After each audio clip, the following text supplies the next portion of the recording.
Hello there everyone, so let's review yet another faction. This time it would be the Clans of Enedwaith, and I'm gonna tell you right now, this is pretty much one of the best replay value factions there are. And they're also one of the most difficult, I would say. We're gonna analyze everything, but I'm gonna explain. So, first of all, the big thing about this faction. You are not evil, you are not good. You can go both ways, basically. You start, there's been campaigns where they are the evil ones. I have been in campaigns where they are the good ones, and they're allied with good factions and at war with Dunland and Isengard. So basically you can do that with these guys. So they have the Unite the Clans idea. They will join us or die. If you read this, it basically tells you a little bit of how to bring glory to you.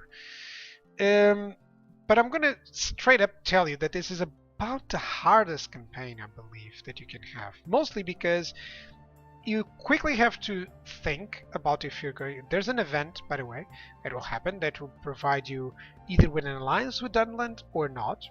Like Isengard pays you some money as well, and you're desperate with money. So it's kind of like, you can say that it's scripted for you to be evil, but you're not. You can actually decide not to go with that. If you do not go with that, make sure that you have knowledge on the first 10 turns of this region. This is where I would always send a spy earlier on.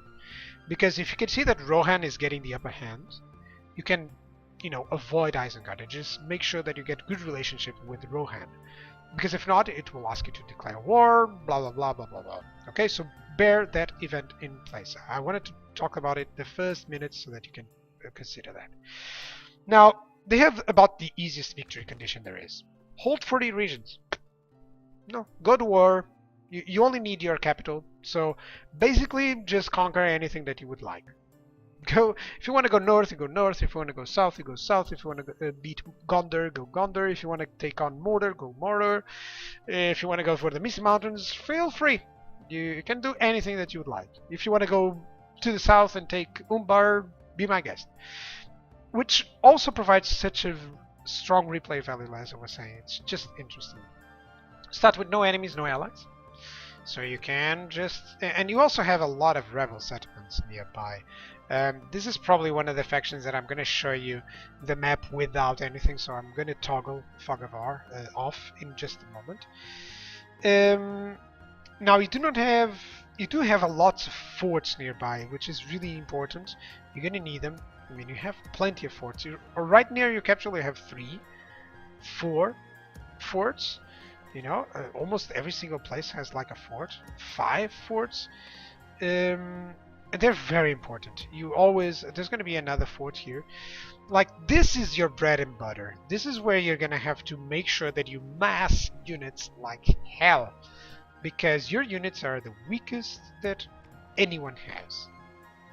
Pretty much. You do have this early problem because you start with Dolvorn and you kind of lack the capabilities to conquer every single place until you're uniting your places. And you can also incite the elves to attack you, which is really nasty. So, I don't really like that they start with Dolvorn. I wish they had a more cohesive place, but has to be. So what do I want to talk more about them? They have some good stuff. I'm going to show you. First of all, this. One building to rule them all. Basically, it's a building that produces every single unit that you need. This helps. The amount of money that you actually save from this, it's amazing. I mean, you have the Javelin men here, you have the Axemen men here. They do have the effective against armor. This is so important. You have the Riva Swordsman, Riva Spearmen, another Javelin units, the Angron Raiders. Then you have the Riva Archers, and you have the Cavalry units. So that's all that you need. And do note that their upkeep is so low. I mean, check that out. These guys have about the lowest upkeep there is, actually, for any roster. About the lowest. I don't care what they say. It's just so low. Even the upkeep, the recruitment cost is so low. This is also something that I would like to note. With this recruitment cost, don't be so angry if you lose units. they're cheap. You know, play it like play it like the Hordes faction. You know, just build units no matter what you do and just send them into battle. You lost some, okay, let's send some more. That's how I would always play this campaign, and I kind of would love to play this campaign actually, because it's such a difficult campaign. This is about the most difficult campaign because of this. King's Purse, 400. That's what you have. I'm actually making a dramatic pause here. 400. Usually you have like 1,500 or 2,000. You start broke. You don't have money, and there's nothing nearby that will give you lots of money. I mean, you can grow your places. You can conquer plenty of rebel places. You can use these Enedwaith forts to make sure that you don't have problems with replenishment. But you also have rebels laying around your place. You're going to need to fight them. There's another rebel, by the way, right here. I remember. You know, if you leave Karaz, you'll fight. And it's not like you can recruit anything really useful in the beginning. You know, have the basic archers. Look at that. No, just Alkfoot can recruit units. They can already go for Moot Keepers. Go for these guys as fast as you can. Just build them the first time, you know. You don't have any agents, so you're gonna have to get a diplomat and a spy as fast as possible. I would honestly go Moot Keeper, diplomat, and the next turn try to get a spy. If you're not broke already, because you will get broke like the first 2 turns, trust me. You do have some ballistas, they're very important. But I'm going to show you that, you know, you start with a large map, you have many easy picks, you're divided, but you should try to focus on capturing these places. You know, there's 2 cities here plus a third one there. I'm gonna actually show you because there's no other way to explain this properly, guys. So let's cheat a little bit. Londair and Suduri, and you have this rebel fort. These are very important cities. Just capture them as much as you can, and go for Bregost if you can. I would even ignore Karas Nordenland. It's a very good town and stuff, but just go for Bregost. It has mines. It will allow you some income. And just make sure they have a cohesive border, you know? That's what I would do. You have Karas, ignore going for Gind. You can see that there's a lot of rebel generals. There's so many rebel generals. I mean, you're seeing this? You're seeing this? There's way too many. There's some that they are not being revealed. Trust me, this is not... I know what I'm doing when I'm saying that this is probably the faction that starts with more rebels laying around their lands. So it's a very hard start.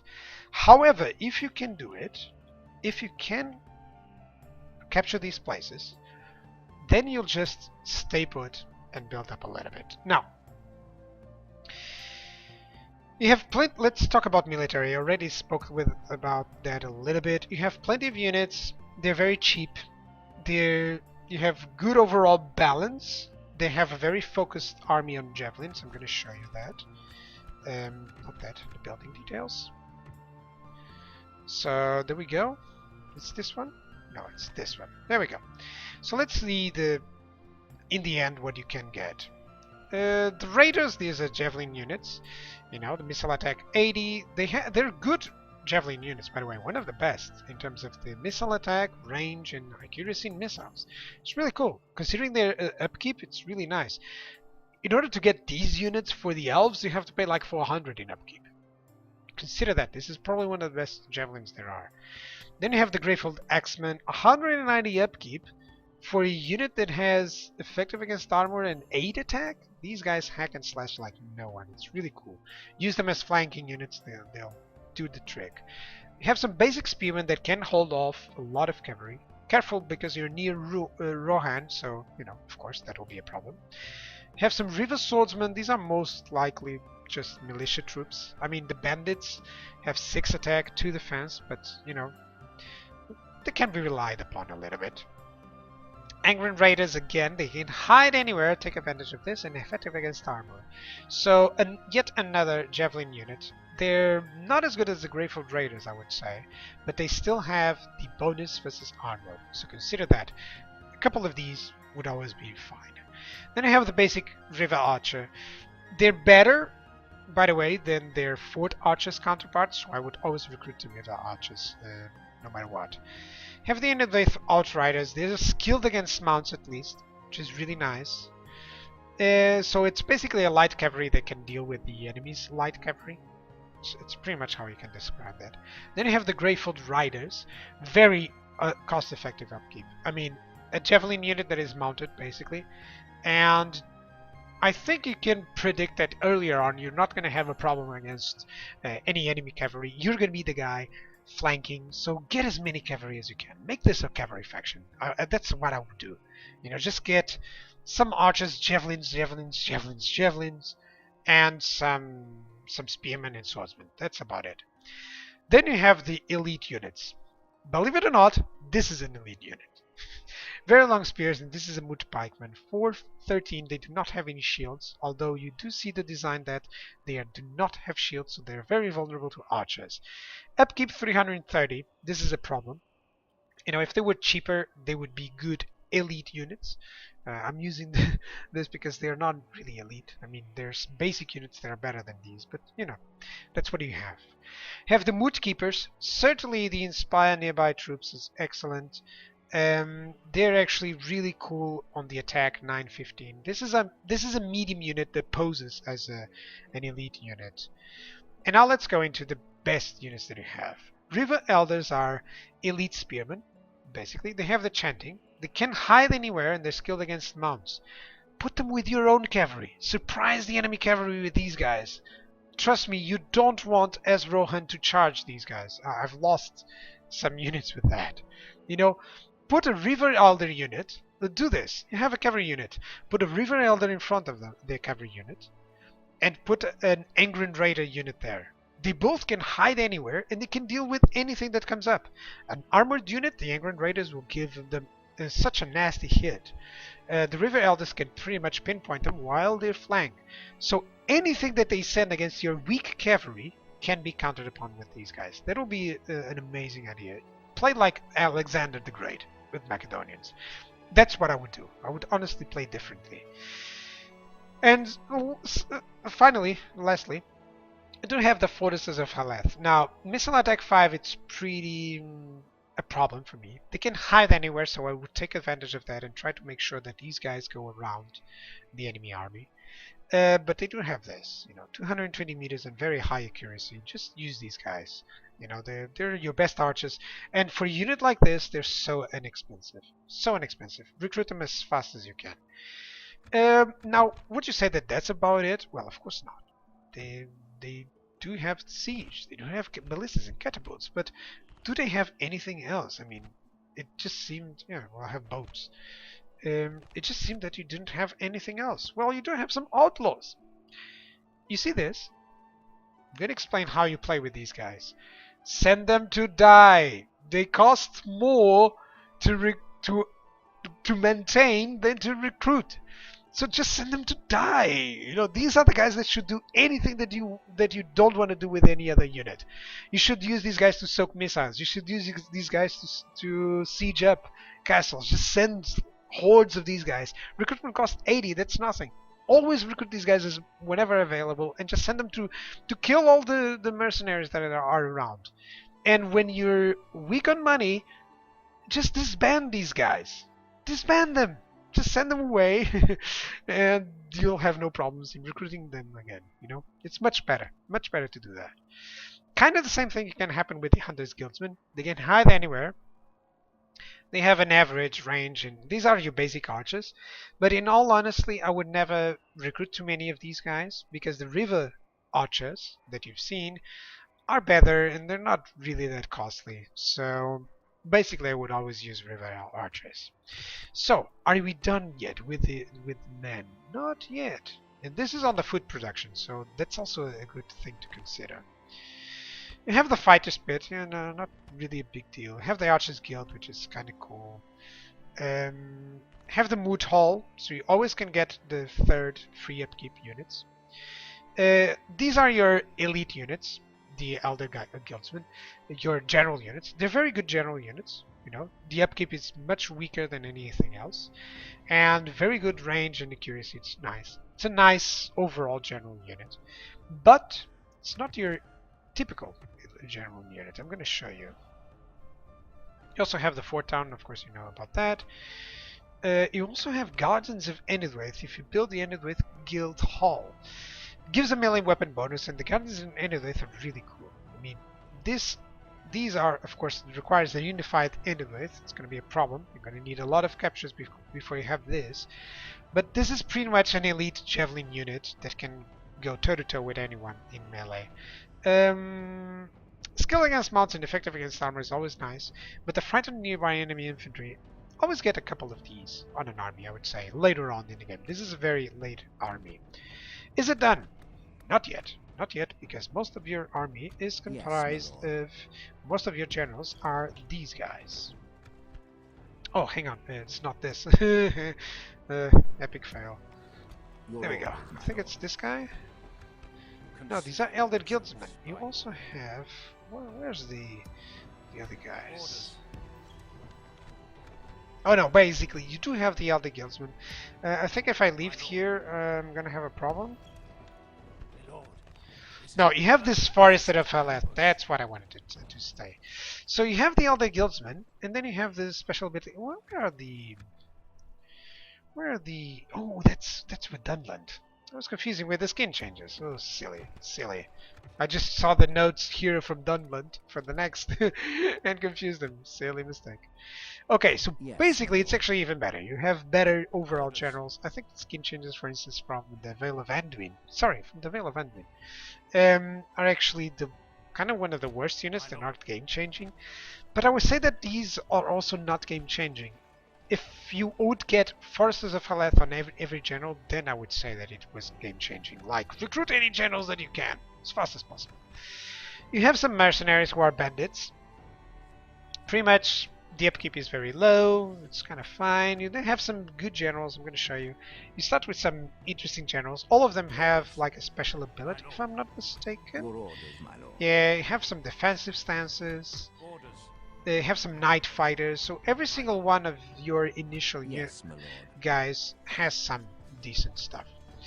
But take advantage of these forts, you know. Now, as you've seen, the roster is quite medium, so the only good thing is that you kind of only need medium units to defeat the guys that are around. If you go the standard path and you go to war against Rohan, Gondor, and Bree, try to avoid the elves, but if you go against them, against Bree you're not going to have a lot of a problem because their units are, about as equal as yours. You're going to have a lot of value from your javelin units and archers. So, just consider that. Consider that this is a very weak roster if you try to go against dwarves. If you try to take the whole map with the Enedwaith, it's probably the hardest campaign. Because, you would have to always use 2 to 3 armies against a single one. Stack of, let's say these guys facing rune stack, it takes so much time. I mean, it's amazing. Now, finances. This is a very lengthy explanation. Finances. It's a bit of a problem because you do have some buildings that can, pump up the initial stuff, but it's not a lot of them. I mean, you don't have any early boosts. I could check, but I can just tell you that you do not have. So you don't have anything that really boosts you. I mean, you can see that the roads, well, yeah, it increases this.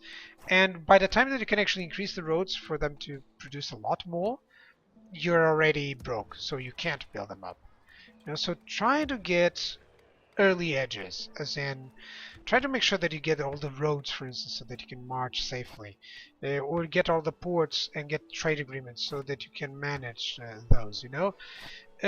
This requires a lot of micromanagement, and take advantage that the muster ground, just has immediately a spearman, a swordsman, an axeman, and a javelin unit. So just go for those. Go for the muster ground whenever you can. Go for the meeting hut as fast as possible. The building cost reductions and the free upkeep units, you need them. And then avoid anything else. Avoid the leather tanner. I don't think the armor is actually any important on these guys, to tell you the truth. It's going to be a waste of your finances if you go for armor with these guys, in my opinion. So this picks a problem in terms of finance. Where to? Do you start early by just, going with units and filling the forts and not getting anything? Do you, just stay put and just make sure that you don't have problems? You don't have a very good initial army. I mean, it's not like your army can start making conquests. So at the same time, you will still need to get some conquests. So if you plan to rush this, predict that you're going to have a lot of financial problems. Maybe you can wait like 5 turns or 6 turns or even 10 turns before you move that in that direction, but don't wait too much. Dunland is going to capture places, Isengard as well, then Bree is going to go south, so take care. It's a very problematic, important decision in the beginning. So bad finance starts, like really bad. Trust me, on the second turn I was broke, and I didn't do too much. I recruited like a couple of units, and that was it. I recruited some units, and suddenly I'm already broke. You start broke. You start having problems with the money. So basically, it's kind of like this. You have the event of good or evil, okay? And the problem is that it kind of is stationed that they give you so much money and they give you so much assistance that Isengard gives you because they give you some money, that you kind of think that you're only going to have to be evil. But you can go good. Just predict that the finances are not going to be that good. What did I want to say as well? Okay, this is an expression that I had written. Basically, you need to stay in forts and conquer. So you basically need to do the two things that are opposites. You need to stay put, don't do anything, and you still need to conquer. So it's a very interesting balance, I would say, that you have to make. If you try to go against an early war against Dunland, for instance, you're going to be in problems. I would never advise it.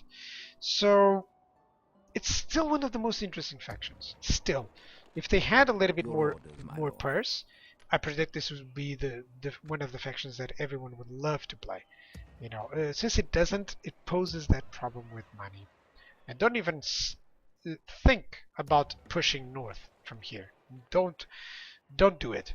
There's elves there, and they'll rip you apart with anything that they can send. I mean, I didn't check this unit, by the way. These Erenvorn Woodsmen, you can recruit them on some places.